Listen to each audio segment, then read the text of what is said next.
Ahojte, prvýkrát hovorím niečo do videa bez toho, aby ste ma videli, tak dúfam, že to bude vôbec aj počuť. A dnešný tutoriál budú nechty, ktoré majú úplne jednoduchý dizajn celej Sofie, teda v mojom prípade rúžové. Neviem, prečo som povedala fialové. A na prsteníku sú tablietky, tak ste sa pýtali kvôli videu poslednému, kde si robím obočie. Ako robím tieto nechty, tak som sa rozhodla, že vám urobím video. No. Teraz môžete vidieť tak, ako si nechty lakujem.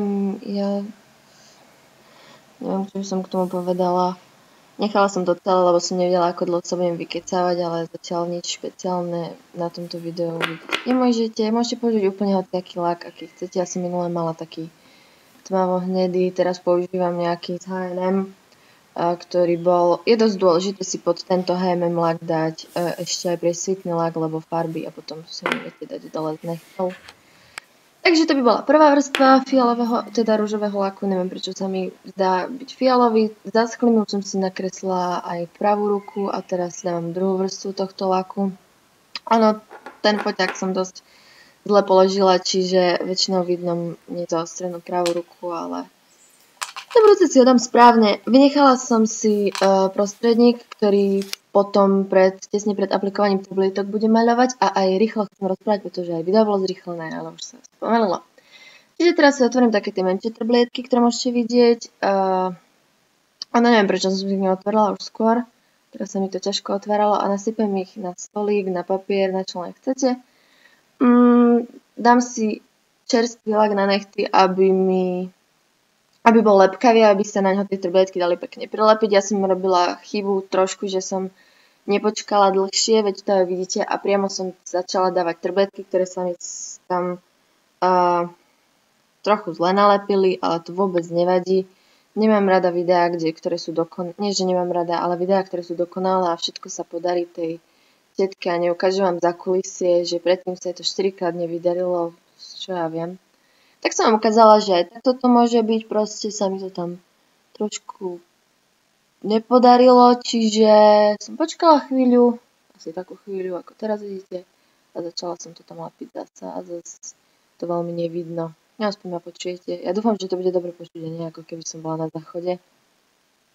Čiže úplne jednoducho si prilepíte tie tablietky na trochu lepkavý lak. Je dobré si dať záležať aj dookola, aby lepil.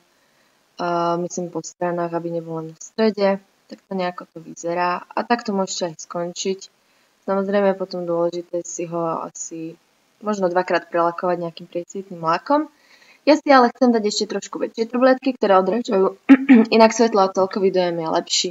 Ešte som chcela povedať, že tieto tablietky si vôbec nemusíte dávať v takom hustom pomere, že úplne zakriete pod tým farbu laku, môžete to dať aj trochu riedšie, je to úplne na vás. No a teraz sa švorím s tými druhými tablietkami, ktoré budem dávať pomocou takej špeciálnej paličky na nechty.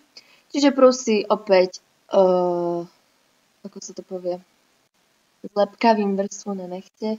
Teraz tam dávam presvietný lak, je úplne jedno, aký presvietný lak použijete. No a potom s takouto špeciálnou paličkou, ktorá je určená na nechty, ktorú som dostala k nejakým tablietkám, keď som si ich kupovala, tak ich tam po jednom nalepím. Aj tu môžete vidieť, že nie všetko sa mi nalepilo hneď, nie všetko mi ide.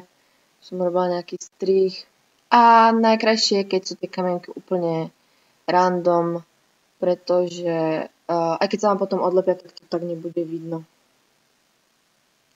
že sa vám nejaký odlepil. Budete ich nachádzať vo vlasoch, v ústach, po tvári, v aute, na koberty a už toto je konečný výsledok. Nezabudnite si to prelakovať ešte asi 100-krát presvietným lakom, aby vám to držalo.